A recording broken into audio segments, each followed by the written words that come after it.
So again, I want to thank all of you for being here and taking some time to take in these ideas about leadership agility and how it relates to the Agile movement. You know, we all know that we're in the VUCA environment, right?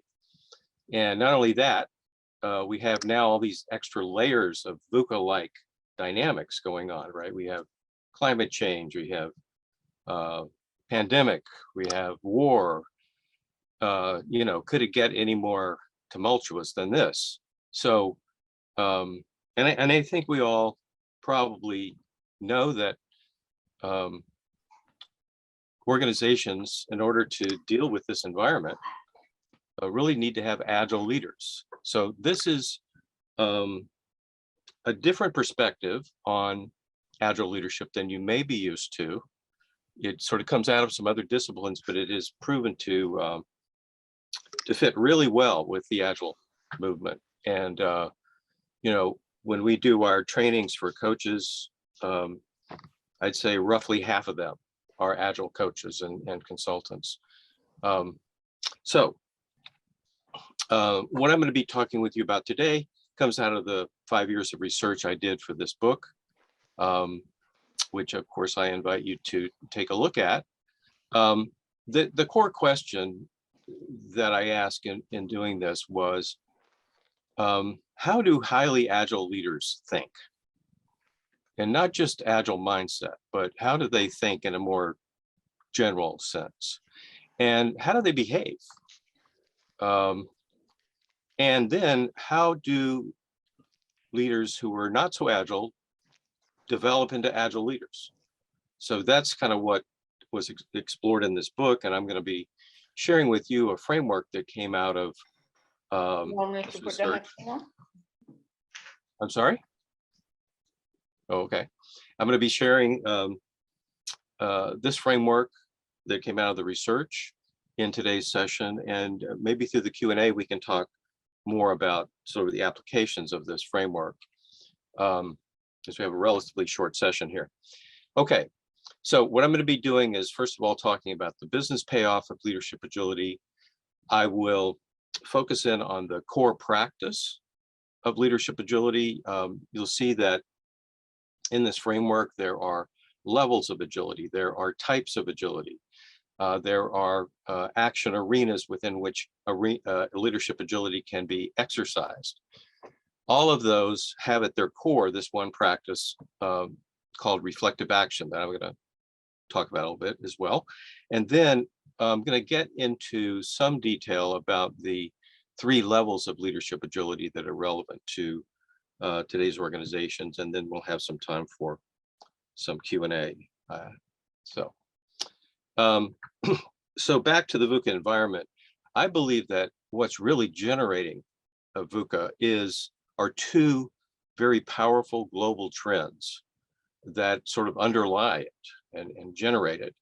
And one of them is the fact that change is accelerating. And of course, we all know that, you know, we're in a very rapidly changing environment right now. But the mind-boggling thing to me is that the pace of change is actually accelerating. So, you know, as much as organizations are struggling to become more agile and deal with this environment, it's just going to become more and more challenging.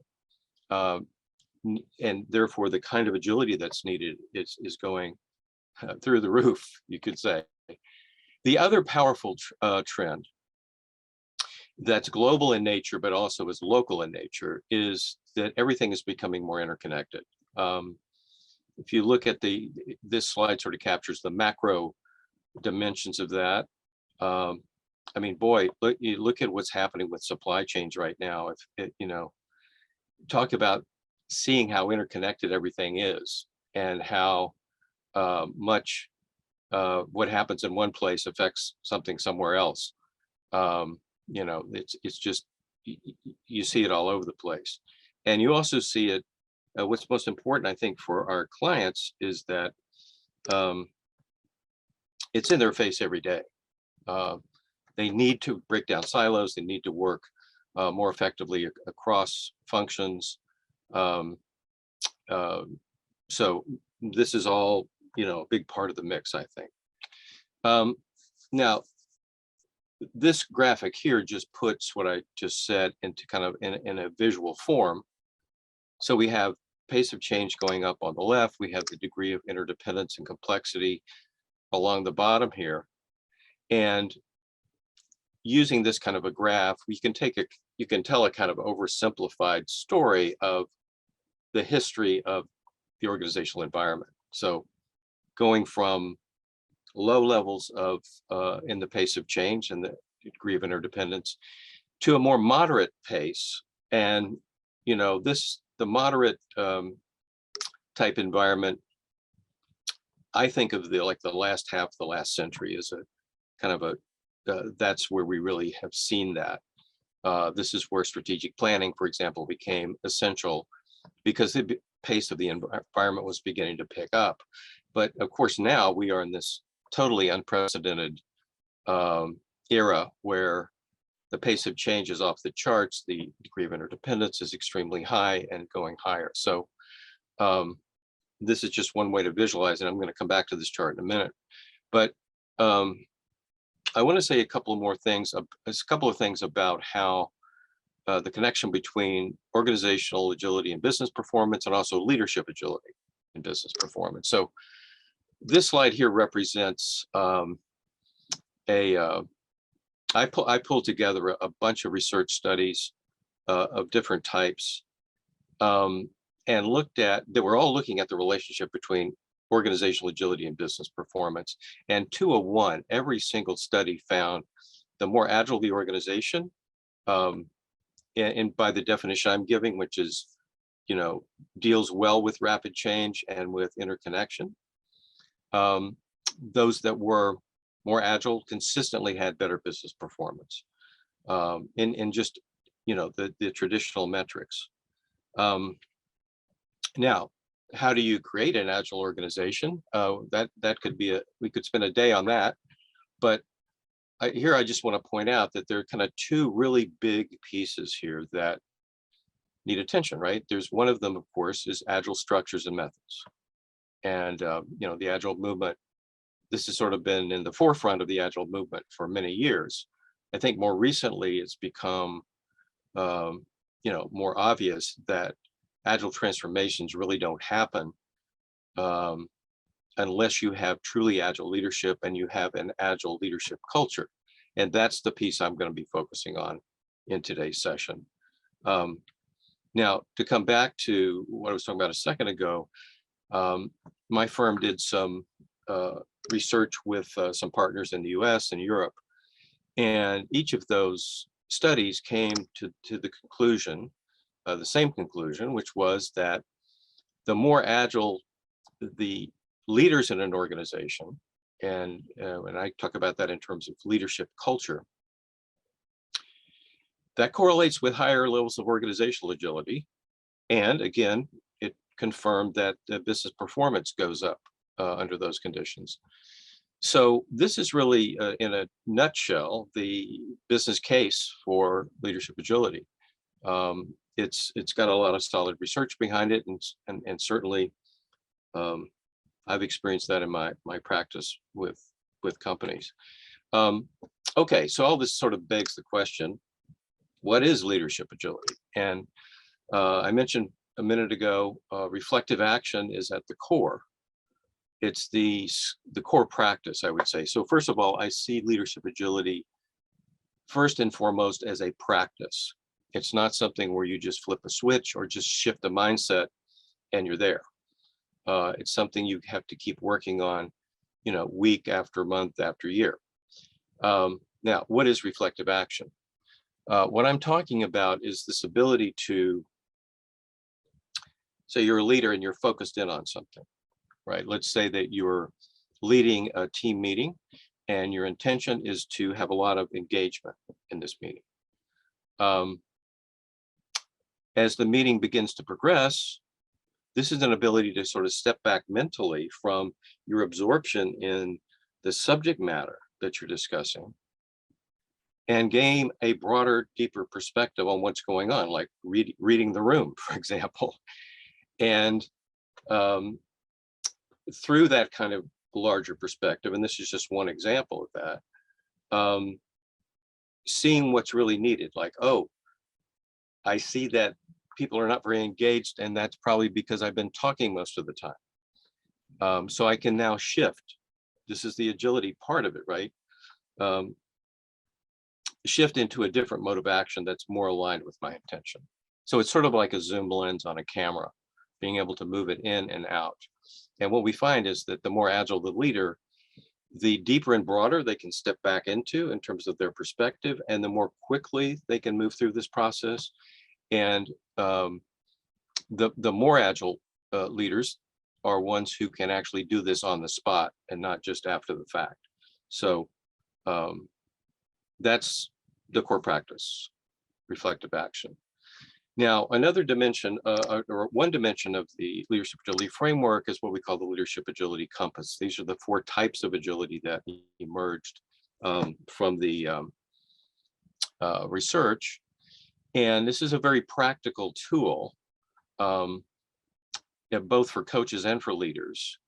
But it sort of is like a reminder that to really be effective in any initiative that you're undertaking, you really need to exercise all 4 types of agility. So what are they? Context setting agility has to do with how you frame initiatives that you're taking. Stakeholder agility has to do with how you engage with your stakeholders, right? And creative agility is about how you identify and solve problems. You know, in today's environment, there's a lot more need for creative problem solving because of the novelty that the environment is throwing at everyone. And then there is self-leadership agility, which is to intentionally use your everyday experiences as a leader to develop as a leader. So that's the compass. And then another dimension is what we call the levels of leadership agility. To me, this is the most interesting and novel aspect of this framework, which is that it has mapped out these levels that leaders can develop through in becoming more agile. And I'm going to share with you in just a minute what is an expert leader? How do they conduct themselves? And what about an achiever or a catalyst leader? But this chart, which I put onto this graphic we had earlier of pace of change and degree of interdependence, is capturing the fact that it's like 55% of leaders, and this percentage is held up pretty well over time, are operating primarily at the expert level, which I'll tell you more about later, but it's not very agile. The next level, the achiever level, which was worked pretty darn well in the last half of the last century, around 35% of leaders have this as kind of their home base, how they operate. And then only 10% of leaders today are operating at the catalyst level, which is really the kind of leadership that's most aligned with the spirit of Agile.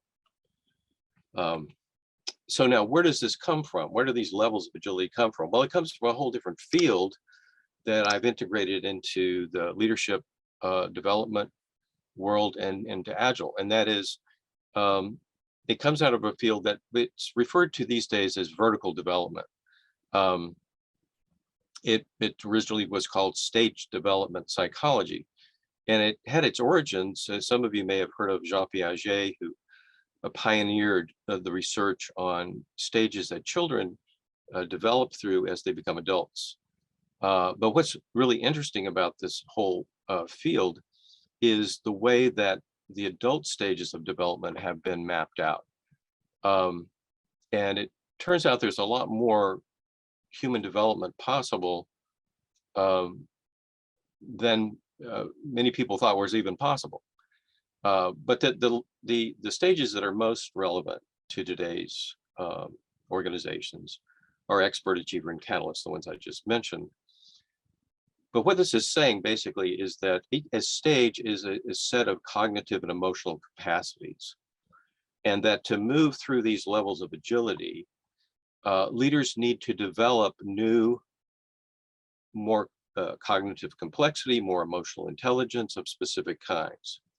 Uh, so for example, I mentioned strategic thinking a minute ago in association with the achiever level, and that's where the capacity for strategic thinking comes online for a person. For example, the expert is more tactical. I'll get into that in just a minute. So I want to make it clear that when we talk about these stages, we're not talking about personality types. Okay, many of us are familiar with the Myers-Briggs, the DISC, the Enneagram, perhaps. What we found in our research and just consistently reinforced since then is that you cannot predict a person's stage of development from their personality type or vice versa. They're completely uncorrelated. The nice thing about that is that it means that anyone of any personality type can develop through these stages of personal development or these levels of leadership development. Okay, so I want to come back to the expert, achiever, and catalyst levels and give you a little bit more detail on them. And to do that, I'm going to introduce the third dimension of the leadership agility framework, which is the 3 action arenas, or sometimes we call them leadership contexts, where basically the idea is that if you think in terms of systems, the kinds of systems that leaders are working in or affecting are in different scales, right? So leading organizational change is quite a large scale effort usually. I mean, it could be something that's a relatively small project. At least it's what I mean by leading change is something larger than improving your team, your team of direct reports.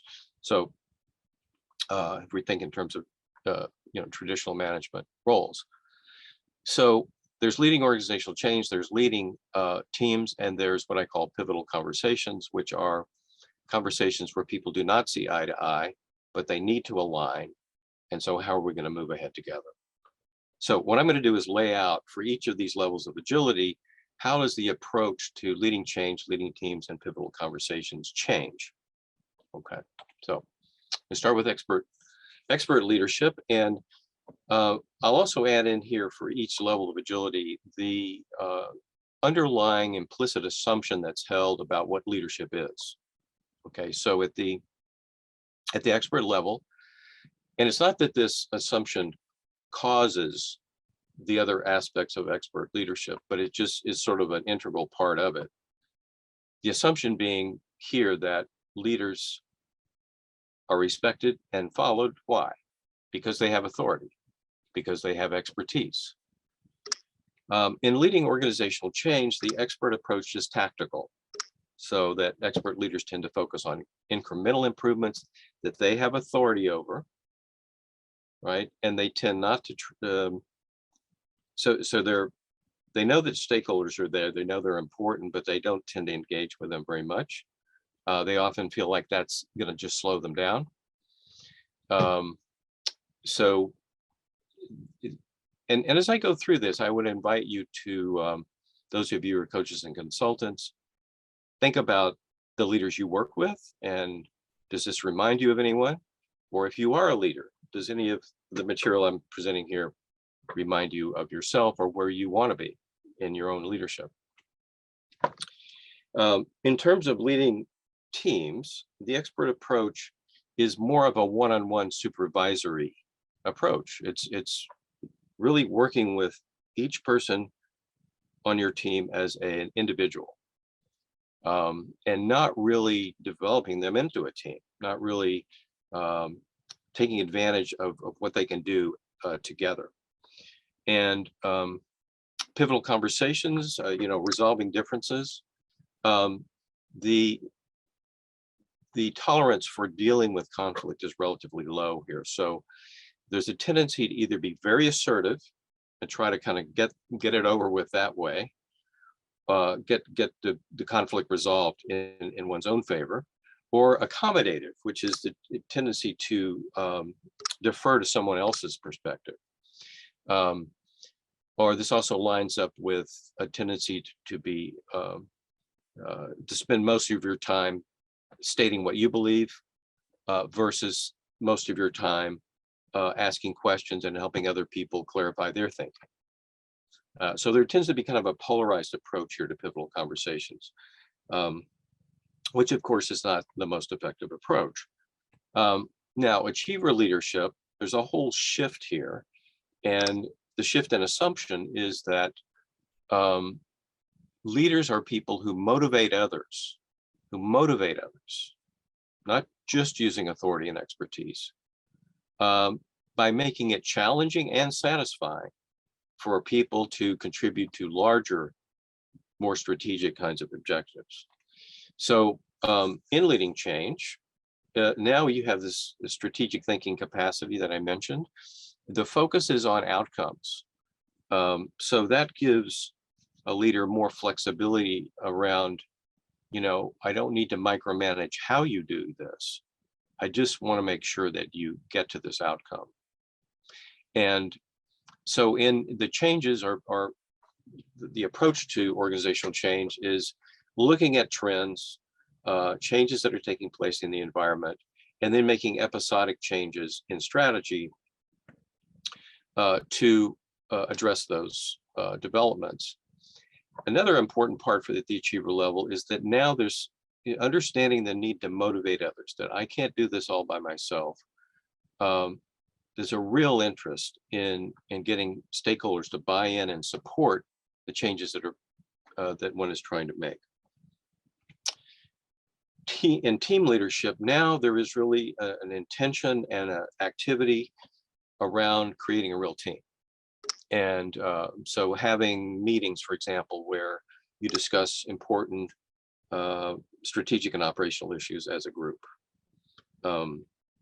And pivotal conversations, now the tolerance for dealing with differences is a little bit higher. And what we see is a tendency to still have a predominantly assertive or predominantly accommodative style, but you can bring in the other side of this equation more than the expert can. Now, catalyst leadership, and this is what I'm saying is most consistent with the spirit of Agile.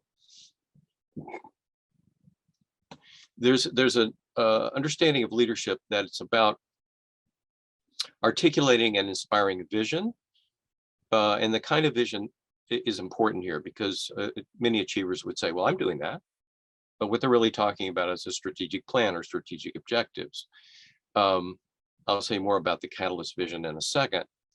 But it's also that leadership is also about empowering other people and helping them to develop, to make the vision a reality.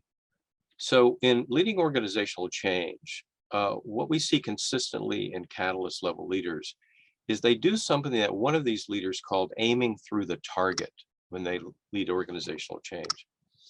And what this leader meant, he had a very specific target he had to meet. He had just become head of a company and that had just gone public, and they had to hit their share price and they were having trouble with that. That was a target. But he said, I am aiming through the target, by which he meant I'm going to be, while we're doing all the things we need to do to hit that target, simultaneously, we're going to be working on developing an organization that has the capacity to meet any strategic challenge that might come along. And so what is he talking about? He's talking about creating an agile organization while simultaneously, being successful with the current business. Now, in team leadership, catalyst leaders tend to create these highly participative, empowered teams that can really lead change together. And in fact, back to organizational change, what all of these catalyst leaders were working on, in addition to whatever agile structures or methods they might be employing, was to develop an agile leadership culture. And that is characterized by, being highly participative and empowered and collaborative and a lot of constructive, straight talk. And the team leadership piece here is what this is really saying is that these leaders, rather than say calling in HR and saying, we're going to change the culture, roll out a culture change program for me while we run the business. These leaders realize that they have to become the change first the leader themselves and then their team. need to create this kind of culture that they want in the company within their own team. And that allows them to be very authentically and in a very connected to each other way to bring about the kind of transformation that's needed. And finally, pivotal conversations. There's a greater ease with dealing with differences. And what you see are leaders who can both express their own views, but realize that these views are probably limited in various ways, and a lot of curiosity about other people's views. And so they neither skimp on being transparent nor on listening and being receptive to others. They weave all that together. So just before we wrap up the presentation portion here,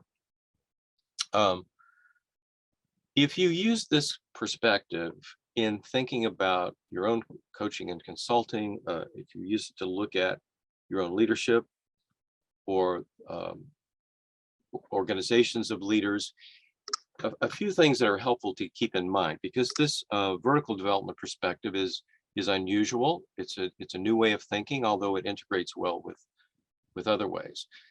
So first of all, how stable is a leader's level of agility? Well, to some extent, it varies. You know, different situations, someone may be more expert-like, more achiever-like, etc. But what we found, we have developed a leadership agility 360, and we see from that data, and just from our experience working with leaders, that people really do tend to operate pretty closely around one of these levels, which we call their center of gravity. So it can be meaningful to talk about an expert versus achiever leader, but we really try to place the emphasis on action and on, like, not so much expert as a noun, but as a verb. How are you doing this particular thing? Secondly, people will ask sometimes, well, can everybody develop through these different levels of agility? Perhaps thinking of somebody that they can't imagine could do that. But what we found is that given a good roadmap, given both challenge, which most leaders today have in spades, they're being challenged to be more agile, and support, usually in the form of coaching and other kinds of methods. Everybody, in our view, can develop new levels of agility. And sometimes they need a little jump start on their growth mindset, because that's an important condition as well. But we believe everybody has the potential. Thirdly, it's important to remember that as leaders move through these levels of agility, they don't lose anything. They retain the same capacities that they had previously. So, for example, the catalyst leader, we talk about, sometimes use the phrase strategic capacity building, because they aren't just strategic, they're simultaneously developing the agile capacity of the organization. So there's that capacity, there's the strategic thinking capacity, and there's the tactical thinking capacity. So as a leader develops really more fully into the catalyst level, they're able to do all those things. They can go up and down the scale, so to speak. They can zoom in and zoom out. This is a real key thing, because when you're presenting this, if you present this framework to leaders, first of all, it sounds more realistic, because it is, and because they sense that there are different situations that call for different levels of agility. So what this is really about, it's not just about let's get everybody to be a catalyst leader and act as catalyst leaders all the time, but it's about developing the capacities to operate at the catalyst level, including both cognitive, emotional capacities, and a behavioral repertoire that goes with the catalyst level, so that depending on the situation, they can act from any level of agility. That would be sort of the ideal in this framework. So let's see, before we're going to take questions, I just want to mention that if any of you are interested in learning more about this framework and how to use it, if you're a coach or consultant, we do have our spring Leadership Agility 360 workshop, virtual workshop, will be on May 3rd to 6th.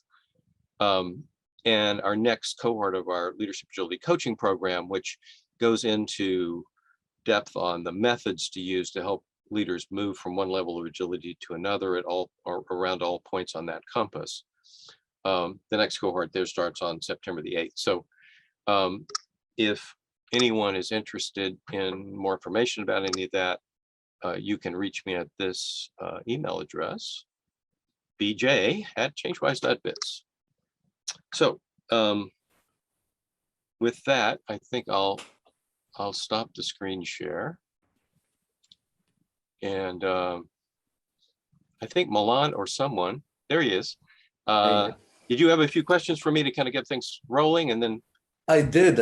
There was a couple of things that even since we spoke that I've been thinking about, and like I've been talking to other trainers, and I knew, I mean, how many people are influenced by your work, but like the more people that I speak to, the more I realize. So my question is, what advice would you give to agile coaches, consultants working with executives? How could they possibly use, you know, ideas from your book to maybe evolve or change or deal better with these different leadership styles? Or so could you maybe talk about that? And then yeah, so I mean, there's like one thing that you can do without necessarily using R360 is well, if you read the book, there is in the second chapter, it's called the EDS. And what this is kind of like it's sort of inspired by Groundhog Day. Remember that movie where the guy kind of keeps doing it over and over again, but it sort of learns over time to be a real human. So it shows like how would, in a given leadership challenge, like new CEO comes in, has to turn around a company, that kind of thing. How would an expert leader approach this? And it goes through the organizational change piece, the team leadership, et cetera, in more detail than I have here. So it's kind of a story form, right? So what some coaches have found useful is to have their leaders they're working with read the expert through catalyst chapter, sections of that chapter. Yeah. There are two other levels of agility, but these are like sort of beyond the comprehension of most leaders. So we just don't focus on this very much. But if you have them read those three sections and then just discuss it, like, where do you see yourself in here? Where would you like to be? Does this give you any ideas for what you're doing currently? That's one way. It's a very informal way of kind of zeroing in on where a leader is.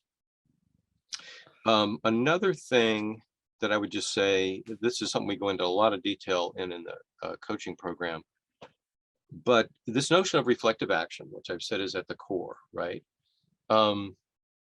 So I'll just say a few words about the shift from expert to achiever in terms of how the capacity for reflective action changes. And basically, so reflective action has these two components. One has to do with awareness, and the other has to do with intentionality and action. And the awareness part of it, at the expert level, the reflective capacity is not as robust as it can become. And there's a tendency to kind of focus on one thing at a time and let the context fade away and not see relationships between, say, this problem and that problem. So one of the things, and the intentionality tends to focus on solving discrete problems. And there's a lot of interest and passion in that, as well as intentionality. So one way to help leaders begin to shift into more of an achiever mindset is to ask them questions that get them to reflect. to look back on things that have happened and make connections, see patterns, look forward in time, which is what this, strategic thinking is sort of like reflective capacity toward the future. And help them. And then a great question to ask an expert is, so what's the outcome you want? Because expert leaders tend to focus on how they're going to do something. Like if they were meeting with you and reviewing an important meeting they were getting ready to have, they would most likely dive right into the agenda. And, I'm thinking about saying this, and here's my deck. And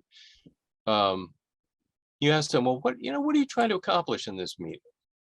And what is the audience? And, where do you think they're going to be at? So you're asking them to kind of look at their stakeholders and expand their thinking out, right, in that way.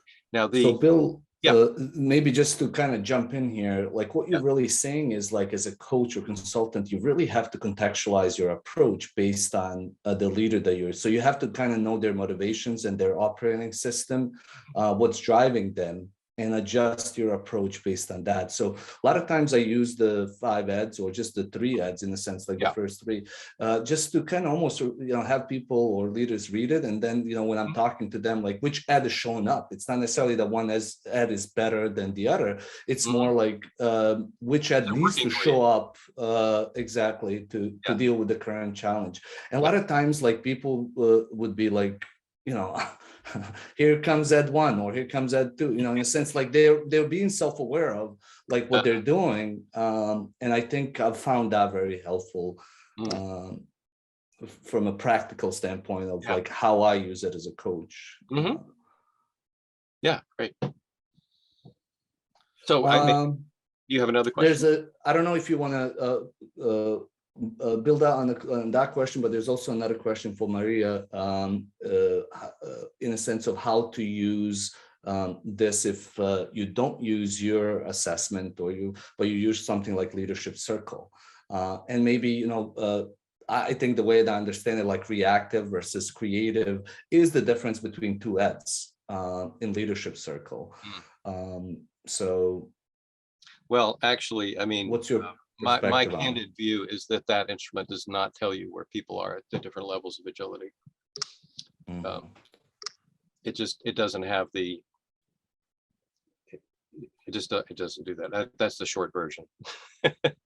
So it's a lot of people like that tool. I'm not trying to diss the tool. I'm just saying that if what you're interested in knowing what level of agility is this person at, I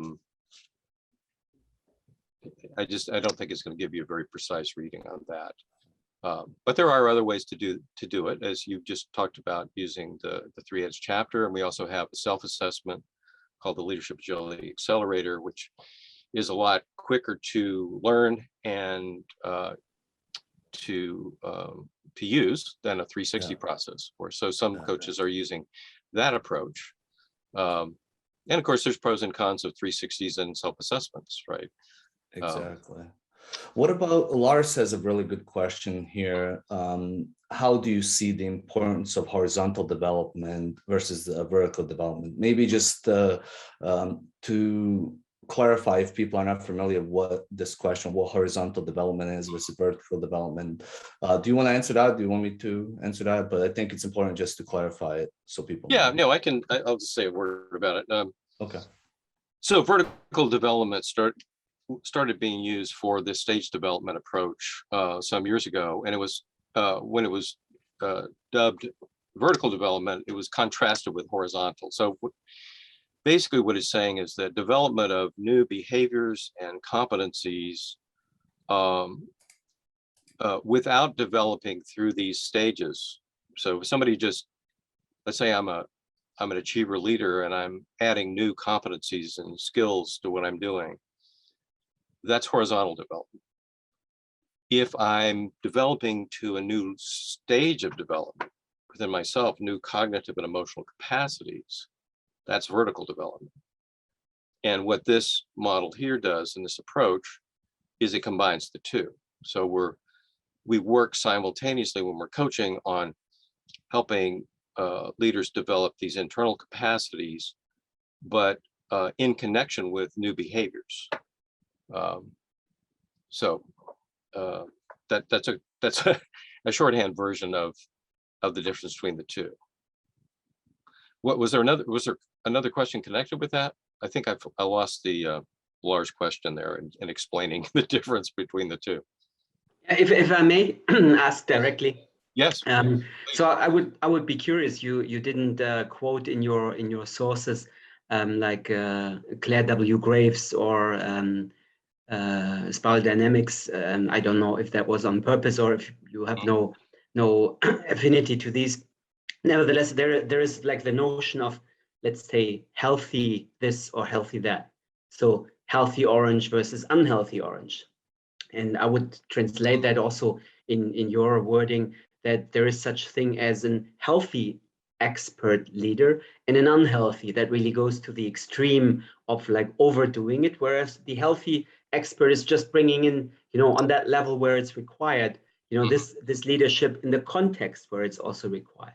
Mm-hmm. So there is some, as you said, some value in also focusing on the horizontal development. And I was wondering how exactly you would integrate that, because it's two different directions and it would be probably difficult to do both at once. So I would like to understand how you see it. So you've asked a lot of interesting questions. Just on the last point, I would just say that it really is possible, and it's not really so much two different directions as it is what's going on inside me and how I'm behaving. When it comes down to what does this mean for me personally, and those two do connect. Or you can connect them. About spiral dynamics, as I said, I spent about 5 years doing research for this book, which was not what I intended to do initially. And part of that was looking at different developmental frameworks. I sort of started with the ego development framework and Bob Keegan's stages, and found that those integrated very nicely when we look at also in comparison with a lot of new empirical data on this. Spiral dynamics did not integrate well. It was kind of like for each of the V memes that they identified, there were some characteristics that fit with what these other stage development frameworks said, but there was at least half as many, or there's again as many, that really did not fit, that were not regular parts of a particular stage of development from these other perspectives or from the data that we were collecting. So, my approach was to integrate what's integratable and to, not force anything. And spiral dynamics is just a different way of thinking about development. And so we don't have the same healthy, unhealthy dichotomy.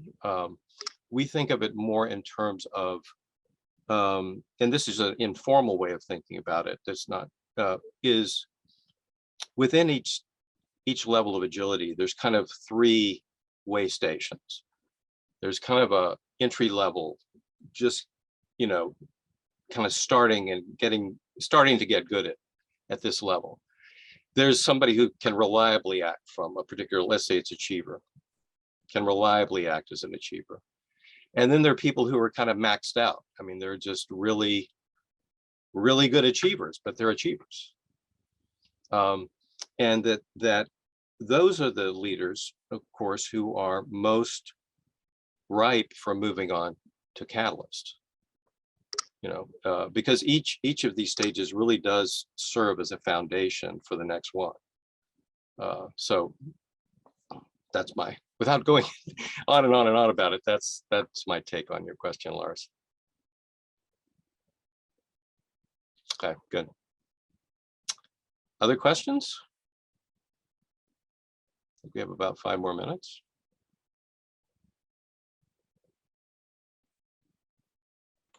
Well, if nobody wants, then I would ask another question. Okay. I would be curious on what's your experience with the kind of coaching approach. So to say, we speak about one-to-one coaching of leaders. We also speak about leadership team coaching.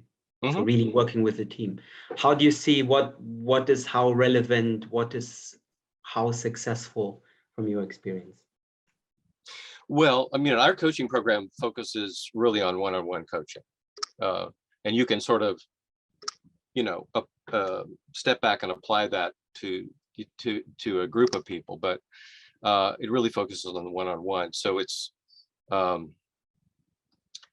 that program is a multi-month program, meets once a week. So people are taking about an hour to learn a specific method. For example, stakeholder agility.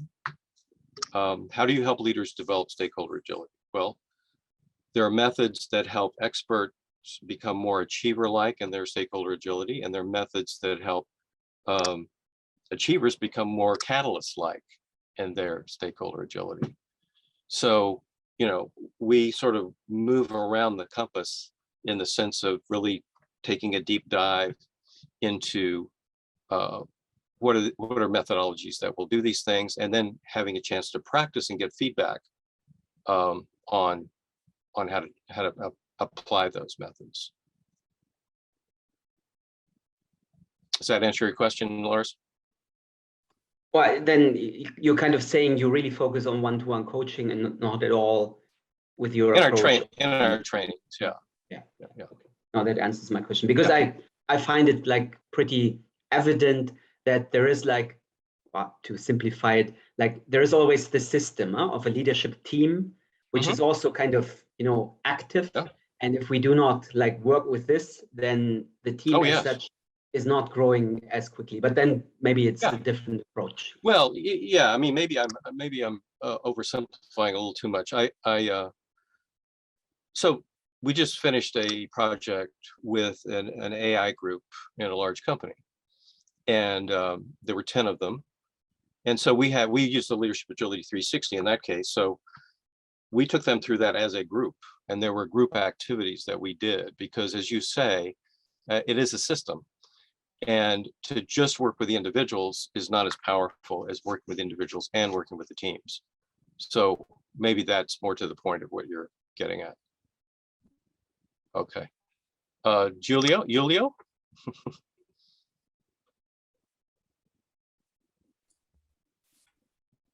Hi. Hi there. Hi, can you hear me? Hi, I everybody. can. Hi, Bill. Yeah. I have a question about like more in terms of how can I create awareness from the leadership in terms of like the self-reflective questions, like am I agile enough, or am I agile in terms of working with other leaders, not just my objectives, perhaps. So I just wondering how you approach that kind of stuff in organizations. I don't know if my question is. Yeah, well, I think I understand. Yeah, so I mean, we wouldn't necessarily typically ask somebody, ask yourself how agile you are.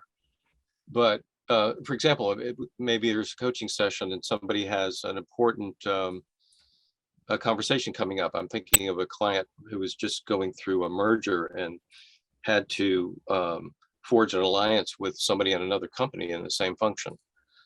So we spent some time reflecting on what those interactions had been like to date, right? And also thinking ahead. So using the reflective capacity, looking forward about what's the best way to approach this meeting at this, given where the relationship is at this point in time. And so that also, because we had done some previous work, he realized that he tended to be a highly assertive guy, and that wasn't always the best approach by itself to form an alliance like this. So he really worked on his ability to connect, to be empathetic, to understand the other person's perspective and what the pressures they were under. And lo and behold, the other guy became much more receptive and much more amenable to collaboration. So that's just one small example, but I think reflection on what's really coming up that's important to the leader now. That's where we tend to focus. developing the capacity around that. So it's always connected with the real work that they're doing. Hope that helps a All little right. All right. I hate to jump yes, it in here, helps. but we are at time now. bit. Okay. Well, as I Thank you, said, if anybody Bill. wants to get in touch, you've got my email address. Feel free to reach out. I appreciate the opportunity to have the conversation with you. Bill, would you mind sharing that one more time, and I'll actually post that to the mural, Oh, so sure. that everyone will have access to it. Sure thing. The email address is BJ for Bill Joyner at changewise with an S .biz, B-I-Z. Okay. All right. I'll post that to the mural with your image on it.